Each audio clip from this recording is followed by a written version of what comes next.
நீங்கள் அவன் காதில் விழும்படியாக கேட்டு பாருங்கள், அவன் கண்டிப்பாக தருவான்.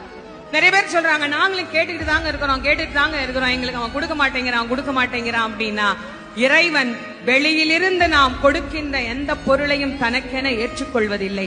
நானே தயாரித்து ஒன்று கொடுத்தால் இறைவன் அதை ஏற்றுக்கொள்வான். நிறைய பேர் நான் கூடையா பூ வாங்கிட்டு போறேன், நான் அப்படி அபிஷேகம் பண்றேன், இப்படி அபிஷேகம் பண்றேன், எல்லாம் வெளியிலிருந்து வந்தது தானே, நீங்களா என்ன கொடுத்தீங்க, நீங்களா அவனுக்கு என்ன கொடுத்தீங்க, அவன் கேட்பான்ல நீ என்ன கொடுத்த எனக்கு அப்படின்னு கேட்பீங்கல்ல.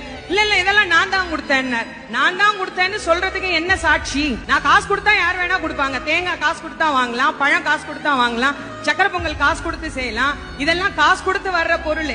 நானா உன்னை உருவாக்கி அவனுக்கு கொடுக்கணும், அது என்ன முடியும்? என்ன அவனுக்கு நானா கொடுக்க முடியும்? நானா அவனுக்கு தரக்கூடிய விஷயம் என்று ஒன்று இருந்தால் 2 சொட்டு கண்ணீர். அதை தவிர வேற நீங்கள் அவன் காதில்